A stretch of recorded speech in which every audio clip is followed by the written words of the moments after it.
Olá pessoal, estamos mais uma vez aqui para explicar o nosso caderno de atividades, agora o nosso caderno de atividades 2 referente ao mês de abril, né?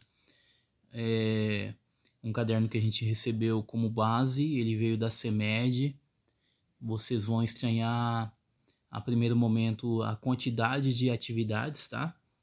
Mas esse caderno ele não foi elaborado pela escola, ele veio como caderno base da rede municipal de educação, tá? E estamos aqui para dar uma esclarecida em algumas questões, né? Explicar certinho, deixar aqui de primeiro momento também o aviso, tá? Na página da escola tem ali o ensalamento, ou seja, a sua sala que faz parte de qual professor, né? Qual professor da disciplina. Então, se você está tendo dificuldades ainda de encontrar o professor daquela determinada disciplina, não só a língua portuguesa, mas qualquer outra, dê um pulinho na página da escola, tá? Que você tem vários links ali que vai abrir o perfil do professor para você conhecer, tem um vídeo do professor lá também. Então é um contato direto que você pode ter com o professor para esclarecer suas dúvidas, ok? Então no caderno de língua portuguesa começa aqui com um cartaz de campanha de vacinação especificamente sobre paralisia infantil, né? É um cartaz oriundo do Ministério da Saúde, né? Tá ali em cima. E começa chamando e apelando a atenção do responsável, né? O seu filho quer 2 gotinhas da sua atenção. 10 de junho, vacine seu filho menor de 5 anos contra a paralisia infantil. Então a gente sabe que é uma campanha de vacinação específica contra a paralisia infantil. Então você vai analisar os elementos, né? Principalmente a parte da linguagem, o texto escrito, né? O texto verbal, para responder as questões seguintes, ok? A número 1 ele pergunta, ó, no cartaz a palavra gotinhas, ela tá aqui em itálico, né? A palavra gotinhas, que tá aqui, ó, tá? O seu filho quer 2 gotinhas da sua atenção. Tem 2 sentidos. Quais são eles? A palavra gotinha, ela vai ter as 2 funções aqui. Ela foi, digamos assim, intertextualizada, ou seja, ela foi mesclada com o ditado popular antigo. E a palavra gotinha a gente sabe que também faz parte da vacinação, não só a vacinação, porque quando a gente fala em vacinação a gente lembra apenas de agulhada, né? Mas a gente tem que lembrar também que gotinha faz parte também da vacinação, né? Especificamente pela paralisia infantil, que é a sua modalidade de vacinação em forma de gotinha, né? Então, pensando na gotinha que foi atribuída a esse enunciado, qual o sentido da palavra gotinha? Sempre quando eu falo, quando a gente trabalha em sinal de significação das palavras, né? Então, eu sugiro sempre que vocês procurem um dicionário que vai auxiliar vocês bem nesse quesito. Mas aqui dentro do contexto, ou seja, da interpretação da questão, você consegue compreender quais são os 2 sentidos, tá? Tem 2 sentidos da palavra gotinhas, tá? Número 2. Que palavras da frase indicam que o cartaz se dirija aos pais das crianças? Ou seja, desse anúncio aqui, né, desse cartaz, convocando os pais para a vacinação de seus filhos, quais são as palavras que destinam a atenção dos pais? Então você vai ver essa palavra que está destinando aos pais, tá? E vai escrever aqui. Você vai retirar do texto e escrever aqui na número 2, ok? Terceira questão é de múltipla escolha. Com relação às ideias apresentadas no cartaz, que trata de uma campanha de vacinação infantil ocorrida no país, assinale a opção correta, tá? Qual dessas alternativas melhor resume as informações contidas neste cartaz, tá? Então você vai escolher uma das opções e assinalar. Você vai encontrar uma alternativa em que cita de maneira global, né, que fala de uma maneira generalizada de todo o cartaz. Você vai definir qual é essa alternativa e marcar, ok? Lembrando, ideia, as ideias, se concentre nesse foco aí que está marcando, tá? As ideias. Então, logicamente, você vai procurar uma alternativa que expõe todas estas ideias do cartaz, ok? Na número 4, vocês vão trabalhar com uma tirinha, ó. Vendo o pôr do sol. Quanto quer pelo pôr do sol? Então, se você analisar o primeiro quadrinho aqui, vendo o pôr do sol, quanto quer pelo pôr do sol, a palavra quanto nos define de quem recebeu a mensagem da placa, esse vendo. Como que ele entendeu esse vendo? Em que sentido ele entendeu esse vendo, né? E ele fala, não está à venda. Então veja bem, se ele falou venda, ele compreendeu também a pergunta de quanto. Porque o vendo, a brincadeira da charge aí é justamente sobre o verbo vendo, né? Ele pode ser no sentido de ver, olhar, né? Vendo no sentido de ver, ou vendo no sentido de vender, né? E ele cita aqui, ó, eu estou vendo o pôr do sol, né? Então, ou seja, ele esclareceu que na verdade ele não estava vendendo e sim vendo, olhando o pôr do sol. Aí ele ainda cita, né? Ainda convoca o interlocutor, ou seja, quem está vendo a placa, para aproveitar e ver o pôr do sol também, né? Então, qual sentido Armandinho atribuiu à palavra vendo em sua placa? Você consegue perceber o vendo dele, em que sentido ele foi usado. Na letra B, como seu interlocutor, ou seja, a pessoa que viu a placa, interpretou essa placa. Como ele interpretou e o que ele entendeu com esse vendo o pôr do sol? Você atribui o sentido olhando esta pergunta aqui, ó.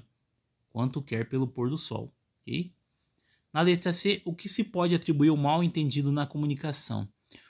Você percebe que a intenção dele pela placa não era a venda, mas foi entendido assim.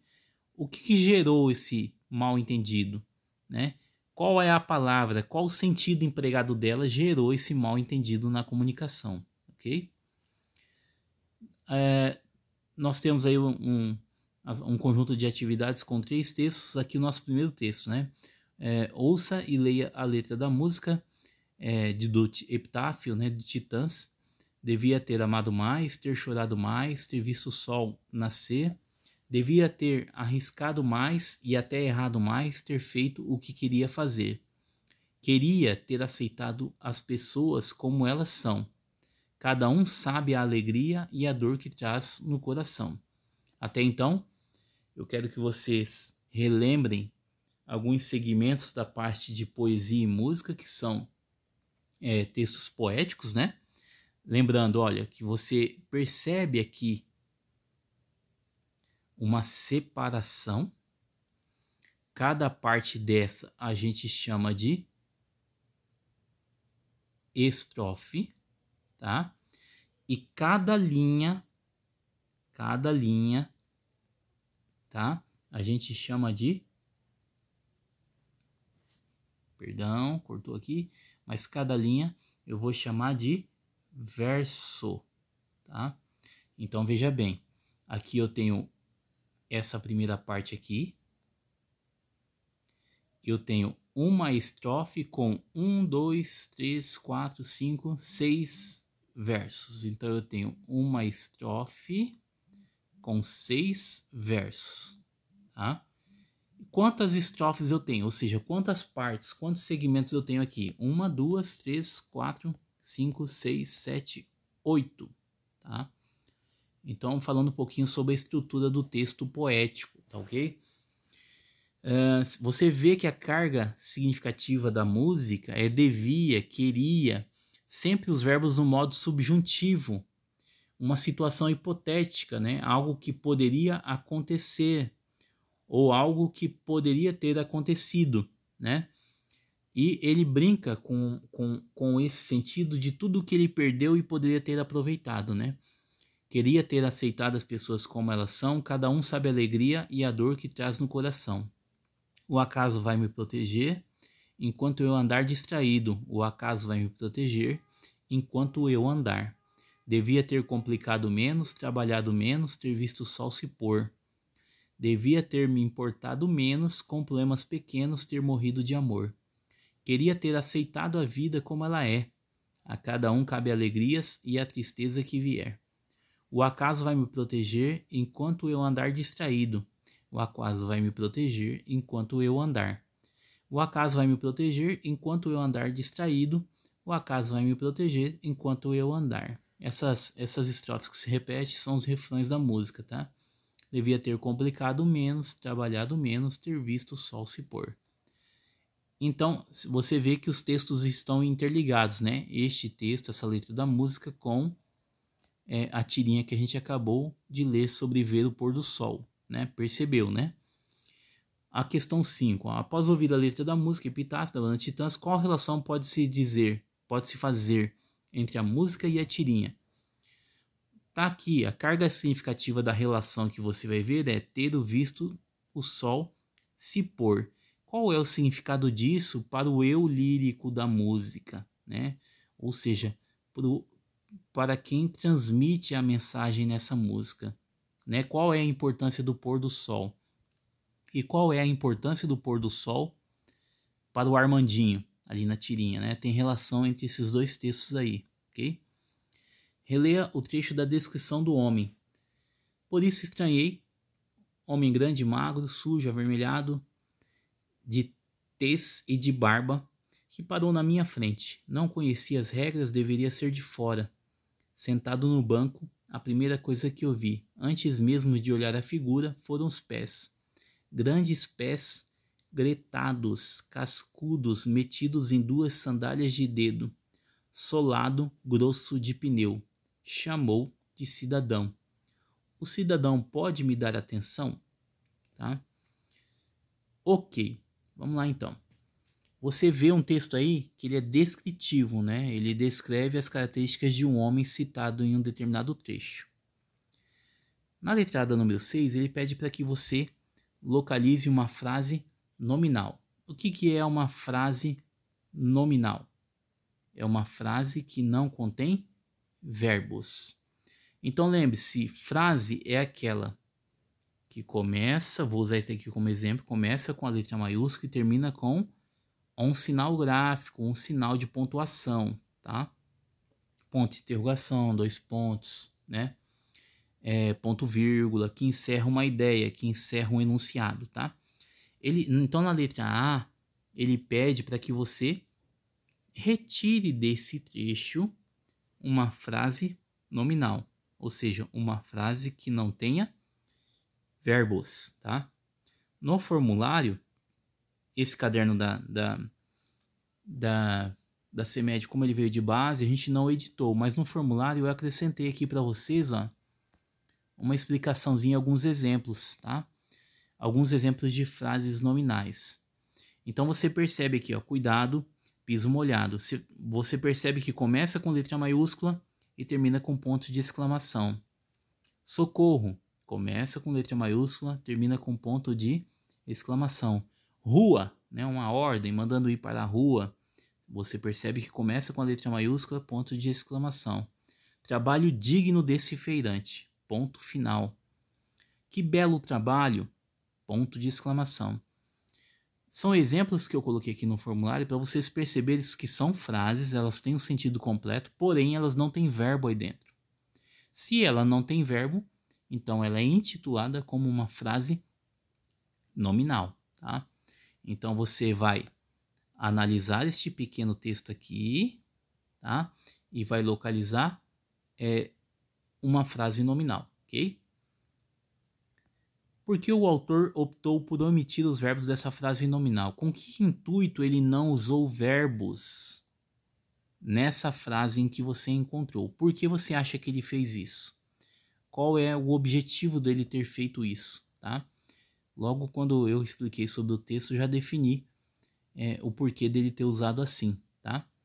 Que efeito de sentido essa frase nominal provoca no leitor? Então você percebe que uma pergunta está atrelada à outra. Se você não conseguir encontrar essa frase nominal, você não consegue responder as demais perguntas, tá? Efeito de sentido, ou seja,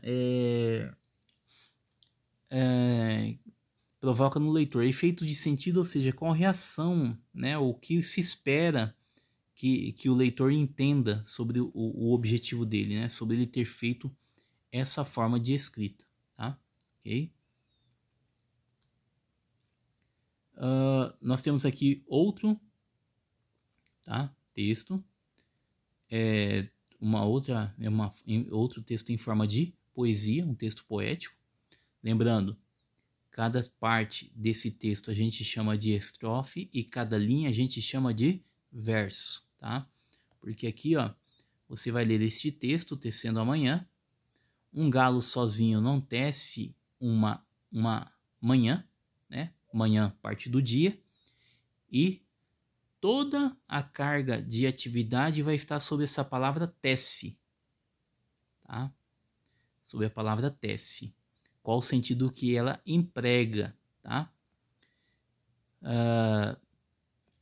Vamos fazer a interpretação, né? Na interpretação não, leitura, perdão.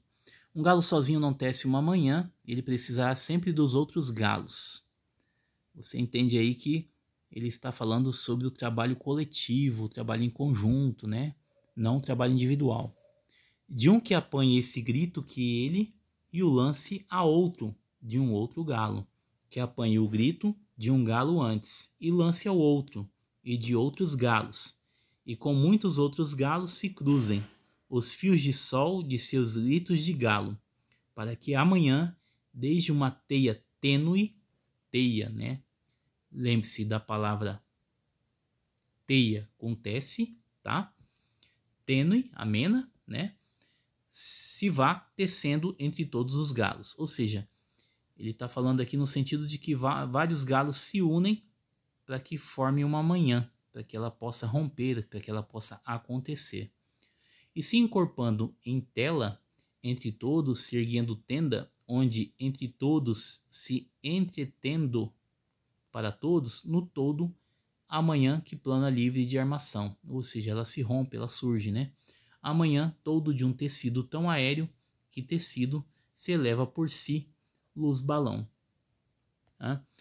Indique se as afirmações a seguir sobre o poema Tecendo Amanhã são verdadeiras, são falsas ou verdadeiras, justifique suas escolhas, tá? Preste atenção no que o exercício pede, tá? Opa, perdão, era realce e não riscado, tá? Ele pede para você não só dizer se é verdadeiro ou falso, mas justificar a sua resposta. O primeiro verso remete ao provérbio: uma andorinha só não faz verão. Será que esse primeiro verso aqui, um galo sozinho não tece amanhã, tem sentido, tem relação com esse verso, com esse provérbio, uma andorinha só não faz verão?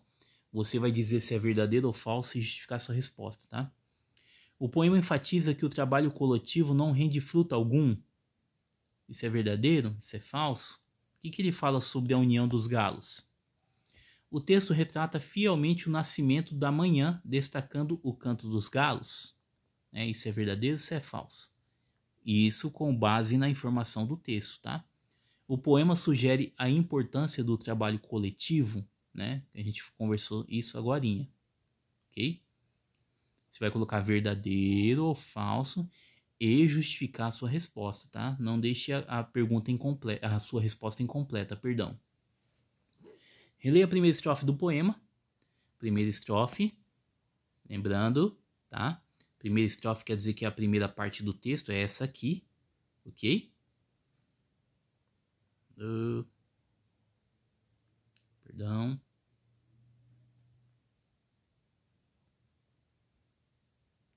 Voltando aqui então, olha, primeira parte ali do texto, tá? Aqui é a primeira estrofe. Ele que pede para você observar e reler. Quem são os responsáveis pelo trabalho de tecer amanhã? Interpretação, gente. Tá? Isso aí é bem facinho. Por meio de qual elemento eles formam amanhã? Ou seja, de que forma eles fazem que surja amanhã, né? Ou seja, o que eles fazem para que aconteça, né, o amanhecer, digamos assim, né? Como esse processo acontece, também é tudo descritivo aqui, tá, pessoal? Foi tudo descrito na primeira estrofe, como ele faz essa manhã acontecer, ok? Letra D. O poema usa o pronome relativo que para demonstrar como esse processo é encadeado, né? Ou seja, uma ação está encadeada, ou seja, está fechada com a ação do outro, né? A que palavra esse pronome relativo se refere? Lembrando, essa primeira estrofe, tá? Todos esses ques aqui vocês vão observar, né? Toda vez que ele se repete, você vai observar e vai me dizer a quem ele está ligado, a que palavra do texto ele está ligado, tá? A que palavra do texto ele remete a essa ideia, ok?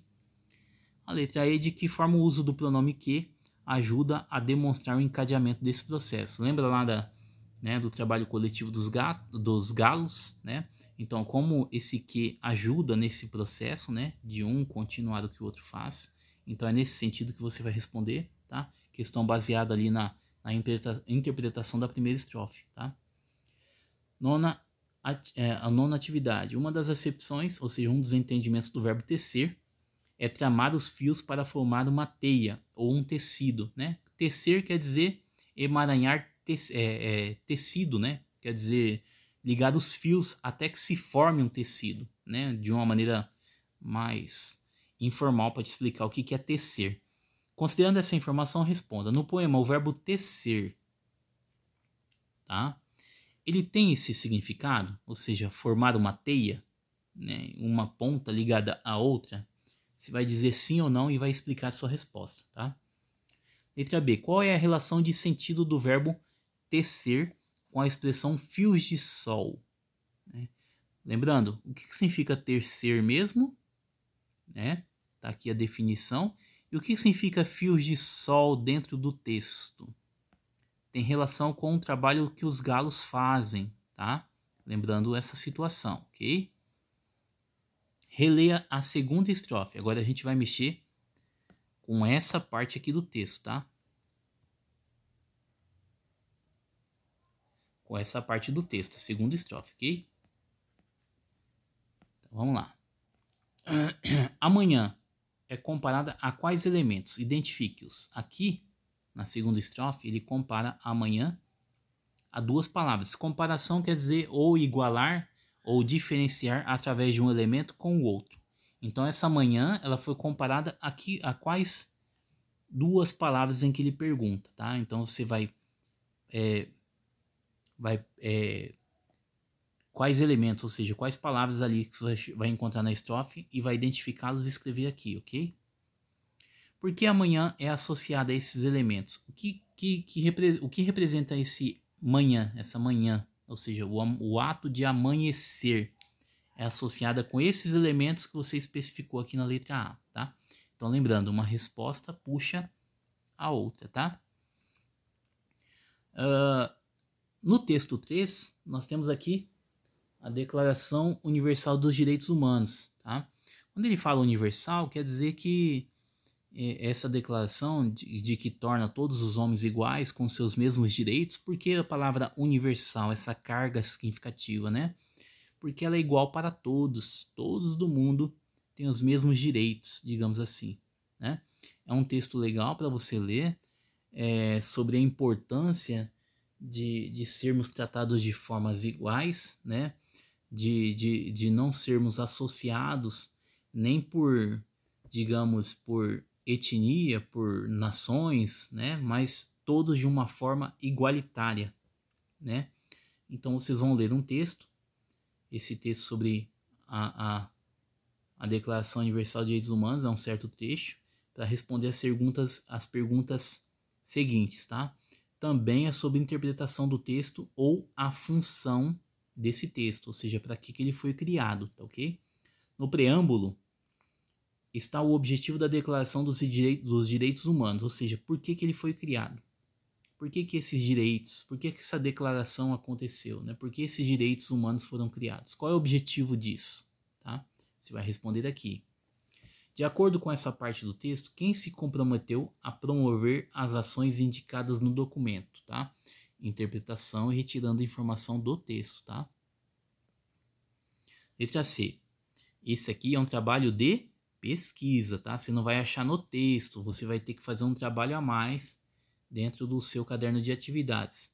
Pesquise em sites ou livros e revistas quantos são os países que compõem a Organização das Nações Unidas na atualidade. Indique o Brasil se está entre eles. Ou seja, você vai pesquisar quais são os países que estão dentro da composição dessa Organização das Nações Unidas, tá? E vai dizer se o Brasil está entre eles, ok? Esse é um trabalho de pesquisa. Questão 12. O documento lido tem caráter coletivo, característica explicitada várias vezes ao longo do texto. Ou seja, esse texto ele tem um caráter coletivo não só abrangendo o direito de todos, mas coletivos até no seu ato de ser construído, tá? Letra A. Transcreva no caderno um trecho do preâmbulo que afirma o caráter coletivo dessa declaração, que foi feito por todos, tá? Qual efeito de sentido é produzido pela repetição do caráter coletivo desse documento? Com que finalidade ele enfoca essa questão do caráter coletivo? O que ele quer produzir com isso? Ele sempre remeter a ideia de que ele foi feito em caráter coletivo, ele é fiscalizado em caráter coletivo, né? Então, qual é o efeito disso? Ele ficar repetindo esse caráter coletivo no documento, tá? Aí nós vamos ter um quarto texto falando sobre ainda os direitos, né, humanos, mas em específico ao respeito deles, né? Então, ao respeito deles, aí tem até uma certa argumentação histórica, né, de quando ele surgiu e para que ele necessitou, tá? E depois vai responder essas questões seguintes, tá? Questão 13. O segundo parágrafo no preâmbulo, tá, faz referência a uma violação de direitos humanos. A que violação esse documento se refere, tá? Então, segundo parágrafo, tá? Nós estamos falando sobre essa parte aqui, ok? Dessa parte aqui ele fala sobre uma violação. Você vai encontrar e vai colocar aqui, ok? 14ª questão. Essa atrocidade não é nomeada de forma explícita na Declaração Universal. Qual expressão faz referência a ela no segundo parágrafo do preâmbulo, tá? Então, lembrando, do parágrafo do preâmbulo é desse texto aqui, tá? Você retorna a esse texto aqui, tá? Então, segundo parágrafo, nós estamos falando agora dessa parte do texto, ok? 15. Em que ano foi finalizada a ocorrência indicada na questão 13, tá? Então, em que ano? Foi citado lá no segundo parágrafo também, tá? Em que ano foi apresentada a primeira versão da Declaração Universal dos Direitos Humanos? Declaração Universal dos Direitos Humanos, ok? Nós temos aqui informação no texto também para você retirar. 17ª questão. Qual é a relação entre a ocorrência da Segunda Guerra Mundial e a elaboração da Declaração Universal dos Direitos Humanos? Por que ele surgiu após uma guerra? Qual a relação disso, tá? Então, um momento de guerra, a gente pode imaginar o que aconteça durante uma guerra, né? Em que pessoas são mortas, em que as pessoas são presas e as condições que isso acontecem, né? Então, a necessidade da Declaração Universal, ela vem de um momento obscuro da humanidade, que é o momento pós-guerra, né? De tudo que a humanidade sofreu com esses conflitos, ok?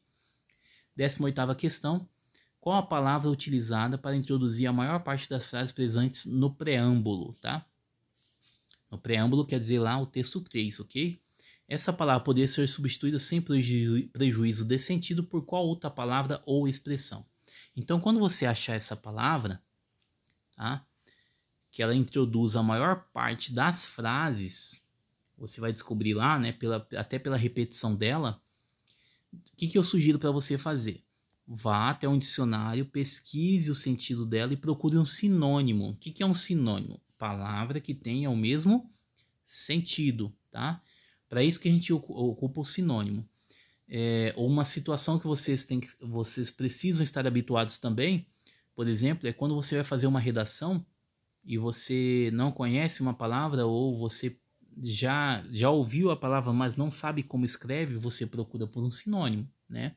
Uma palavra que tem o mesmo sentido. Então a gente começa a exercitar aqui no ensino fundamental, né? No 8º ano, a praticar isso, né? A procurar palavras sinônimas, ou seja, que tenham o mesmo sentido, ok? A 19ª, a gente começa no exercício de ortografia. Né? O que é um exercício de ortografia? Ortografia quer dizer, orto quer dizer correto, grafia escrita, né? Então aqui a gente vai praticar o uso da palavra mal com L, tá? E a palavra mal com U, tá? O próprio exercício já te ensina a exercitar essa situação. Mal com L é contrário de bem, mal com U é contrário de bom. Então, antes de empregar o mal com L ou mal com U, o que você faz? Você emprega o bem ou o bom. Fez sentido com qual deles? Aí você emprega o mal com L ou mal com U. Exemplo, tenta encaixar primeiro bem, tá? Ou bom. Depois você parte para qual mal que corresponde a ele. Ó. O jogador caiu de bem jeito ou de bom jeito? Né? Então, qual desses corresponde? Se for bem, mal com L. Se for bom, mal com U. Hoje eu levantei bem-humorado ou bom-humorado?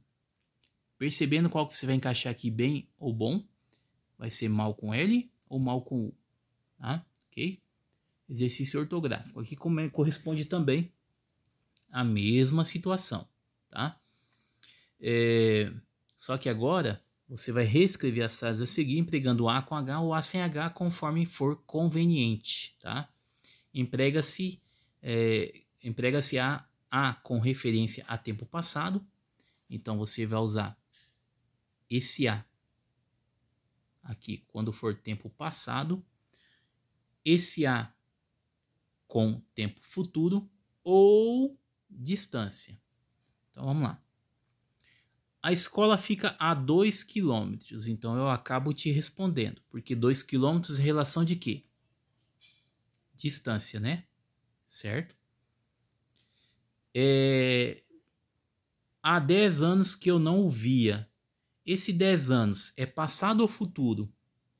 Aí você vai saber com qual você corresponde. Há 3 dias de prova começava a ficar nervoso. Esse tempo que ele refere é a um futuro ou a um passado? Então, você vai ter que saber para, né, responder certinho e encaixado conforme ele está falando, ok? Na 21ª é a correspondência escrita da palavra, tá? Você vai fazer esse exercício aqui com o auxílio de um dicionário, tá? É a sugestão para vocês.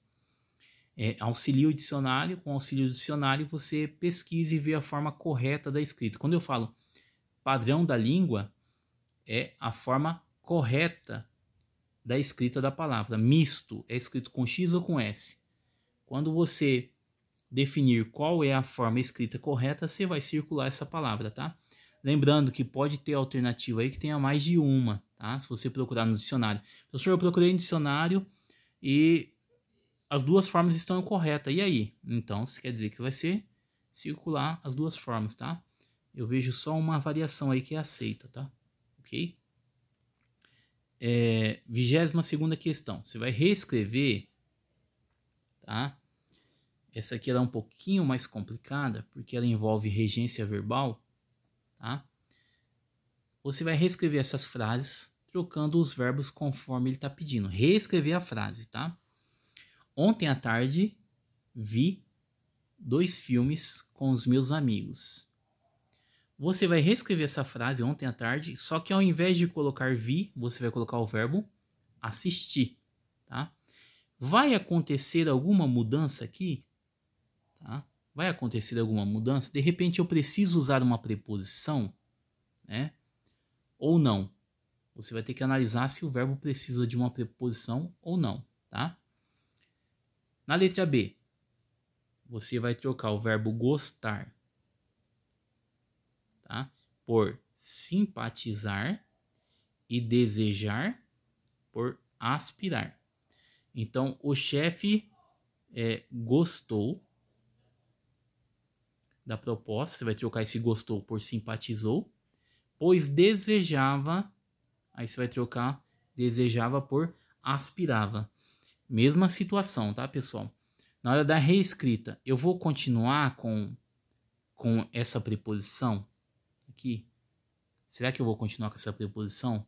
E aqui, quando eu a trocar por aspirar, desejava por aspirava, será que eu vou ter que acrescentar uma preposição aqui? Aspirava mudanças? Será que eu vou precisar disso? Sugestão minha, pessoal. Para você, professor, eu não sei o uso da preposição, eu não sei se o verbo necessita ou não. Mais uma vez eu vou pedir, pesquise sobre o verbo, tá? Busque informação no dicionário. O dicionário ele vai te explicar o sentido do verbo. Por exemplo, o verbo aspirar ele tem 3 sentidos. Mas ele só cabe um sentido aqui no uso da frase. Como é que você vai saber? Pesquisando no dicionário esse sentido você vai conseguir empregar certinho, ok? De todo o caderno eu acho que essa aqui é a questão mais complexa. Mas se você seguir meu conselho fazendo com o dicionário, tá? Pesquisando de repente na própria internet, que você tem acesso aí, tá respondendo o formulário e assistindo esse vídeo, você vai conseguir enquadrar e encaixar esse verbo certinho aí, tá? Ok? No 23º, ele pede para você ler esses versos, tá? Observando concordância nominal e concordância verbal. Você vê, né, que esse texto ele está totalmente em desacordo com a forma escrita correta, né? Você percebe aqui, ó, essas histórias, né, tem até uma discrepância aqui entre o plural, né? Essas histórias engraçada. Então ele quer que você faça o quê? Que você reescreva esse texto aqui, esses versos, esses 3 versos aqui, corrigindo os erros tanto na escrita quanto na concordância, tá? Ok? Lembrando, na forma escrita você pode recorrer a um dicionário, mas na concordância verbal, né? Tá vendo esse tá? Né?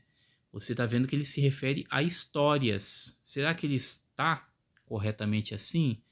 Ele vai ficar no singular ou você é obrigado a colocá-lo no plural? Então observa isso antes de você escrever, ok? Na 24ª você vai assinalar a frase correta quanto à concordância nominal. Quando eu falo concordância nominal, nós estamos falando entre plural e singular, masculino ou feminino. Por exemplo, aqui será que é mesmo? Tá empregado corretamente? Ela mesmo disse isso? Será que está correto o emprego dessa palavra? Será que aqui está correto o uso de bastantes? Né? Será que é bastante? Aqui, será que está usado a palavra meia? Está usada de forma correta a palavra meia? Né? Seria meia ou meio? Tá? Será cobrado este mês a nova taxa? Será que é cobrado mesmo? Né? Tá no masculino? Será que deveria ser no feminino? Será que é no plural? No singular? Tá? Então, observe esses detalhes e tem apenas uma correta aí. A que tiver correta você vai assinalar e marcar, ok? Na 25ª, você vai marcar para mim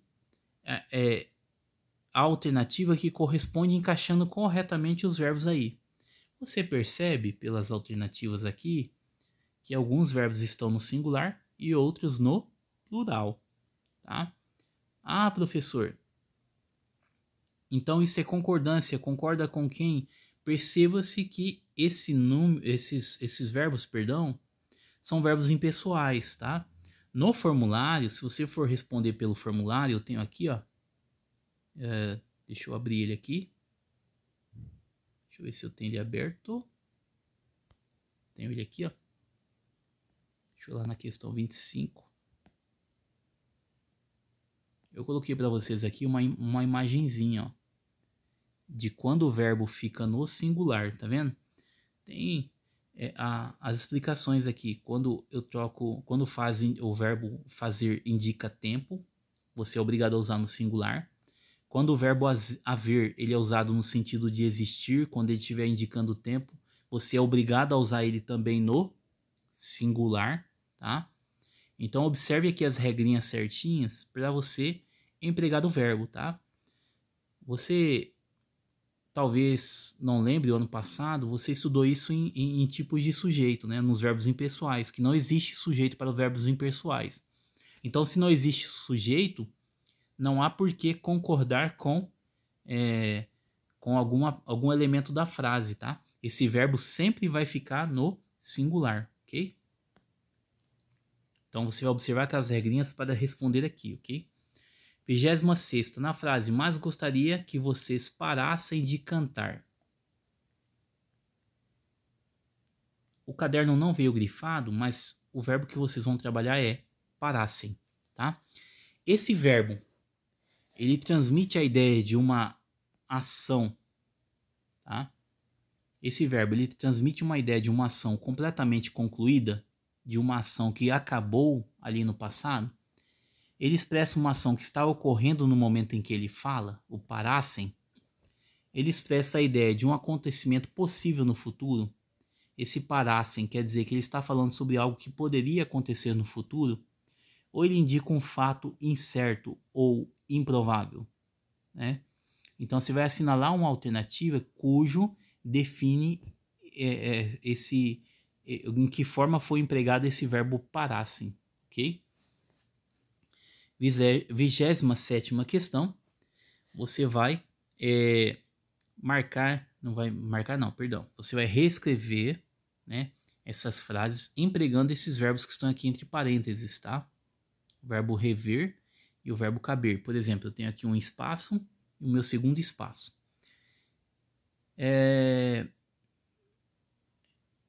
Eu vou encaixar o verbo rever. Eu não posso falar sobre o verbo que eu acabo entregando a resposta para vocês, mas aqui você vai observar os modos verbais. Nem tanto os tempos verbais é fácil, né? Porque você encontra algum elemento na frase ontem. Opa, então eu vou usar o verbo no passado.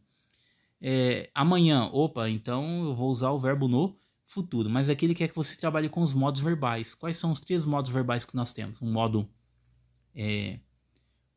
imperativo, que é aquele modo que dá uma ordem, né? O modo subjuntivo, quando ele exprime uma incerteza, né? Algo que pode ou não acontecer. E o modo indicativo, quando exprime uma certeza do fato. Então ele quer que você use esses verbos no espaço em branco, reescrevendo a frase e empregando ele de forma correta. Ah, professor, mas como eu vou saber? Analise o sentido da frase. Analisando o sentido da frase, você consegue perceber como você vai usar este verbo, tá? Mas olha, observe a concordância verbal. Se o elemento que você vai ligar está no plural, o verbo também vai para o plural. Se o elemento que você vai ligar está no singular, o verbo fica no singular, tá? Então preste atenção nesse detalhe também, ok? 28ª e última questão. Você vai assinalar a opção em que a pontuação está totalmente correta, tá?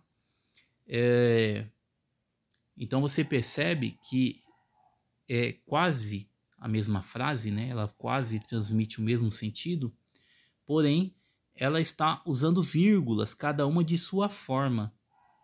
Aí tem aquelas regrinhas que a gente já estudou até agora, né? Que vírgula não se separa o sujeito, que vírgula é usado para separar um aposto, que é um termo. O que é um aposto? É um termo que explica, resume, enumera algo que já foi citado na frase. Então, dessa 28ª, você vai marcar uma alternativa para mim de em qual alternativa foi usado corretamente essa vírgula, tá? Essa pontuação que ele refere especificamente em vírgula, né? Por exemplo, ali, ó, letra C. O país, vírgula, deve adotar, vírgula. Lembra que eu acabei de falar sobre a vírgula não se separa o sujeito do predicado, né? Então observe esses detalhes aí sobre o uso da vírgula para marcar a alternativa correta, ok? Então é isso, pessoal. Bom estudo a vocês, tá? Busquem bastante informação, não façam as atividades no chutômetro, sigam a dica do professor. Eu falei muito sobre a importância do dicionário para vocês trabalharem aqui com este caderno, tá? Então sigam as orientações para que vocês possam responder de maneira certinha, aumentar o vocabulário de vocês, né? E conhecer palavras novas, sentidos novos e assim corresponder à forma escrita correta da língua portuguesa, ok, pessoal? Qualquer dúvida ou dificuldade, procure o professor de vocês, da série, né? Lá na escola está especificado qual é o professor de cada série. Se você ainda não procurou pelo professor, não precisou, está lá especificado. Tem o canal ali para direto para você clicar e já conversar com o professor, ok? Beleza, pessoal? Valeu, pessoal!